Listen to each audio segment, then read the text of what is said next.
I never intended to make a second juggling video, but after I put the first one out there, I started to get this nagging feeling that it was missing something, and I couldn't figure out what it was missing until I did, and that's why we're here. So with that, let's cut to it already. Now the mechanics of juggling are exactly as I described in the first video, so if you haven't seen that one yet, I encourage you to go check that one out. I'll link back to this one from the end of that one, making it easy to get back here. So now that we're all caught up and on the same page, the biggest thing that I realized that I didn't do in the first video was introduce the third ball. The reality is that adding a third ball doesn't add a third step. It only adds urgency, and I'll cover that later. The second thing that I realized that I didn't really give enough focus to is while I was telling everyone, or I was telling you to practice, practice, practice, I didn't really explain exactly what it is that should be the focus of your practice. And before we get there, one final tip.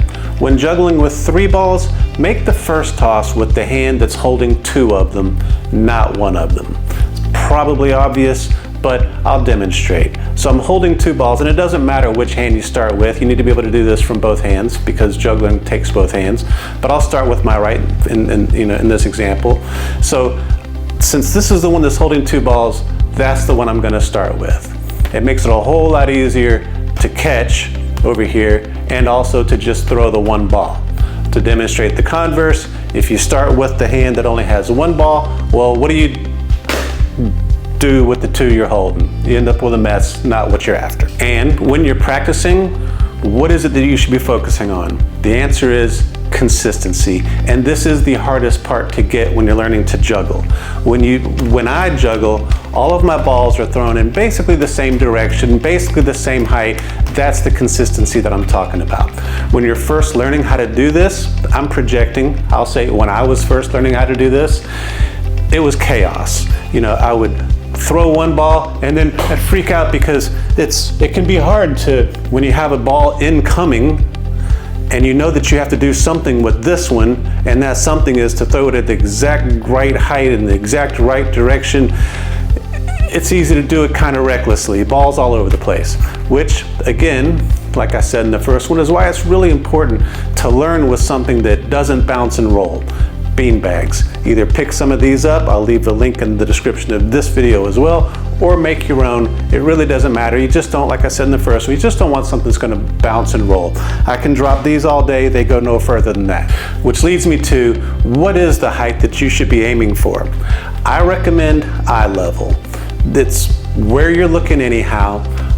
When you're juggling, you're watching the top of the arch of each ball. You are not watching your hands. If you watch my eyes while I'm juggling, you'll see that they're darting back and forth to the top of the arch of each ball.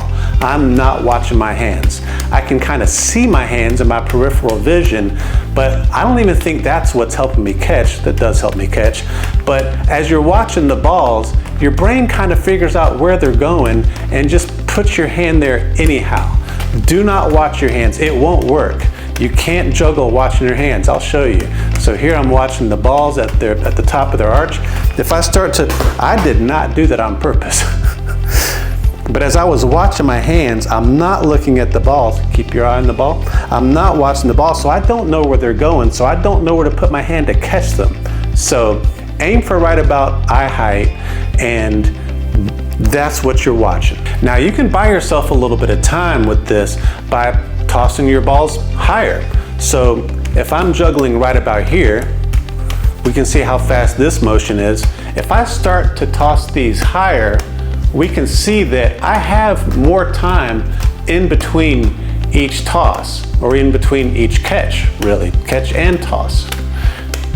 And it's really a great way to learn. I think it's actually the way that I ended up learning is, well, I'll just toss them higher to buy myself more time. Other end of that scale, just to demonstrate, if you toss really low, then the motion just gets faster and faster. You see, even I get a little reckless with that. And as you're learning, if you're doing it this way, tossing them really high, consistency is still key here.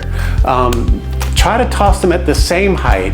It's the consistency that you're after that you're gonna want when you bring it back down to here. And as you get better with this, just start to bring it down some until you get to where you're juggling at the level that you want to. Adding the third ball does not add a third step. Juggling really is just the repetition of the same 2 steps over and over again. What it does add is urgency, and we battle that with consistency, consistency being why we practice. So if you can practice for consistency, getting these balls at about the same height and about the same direction every time you throw them, that's what you're after. If you can do that, you will be everyone's favorite aunt or uncle before you know it. Thanks for watching. Hope you enjoyed this. Hope you learned something. Let me know in the comments how it went.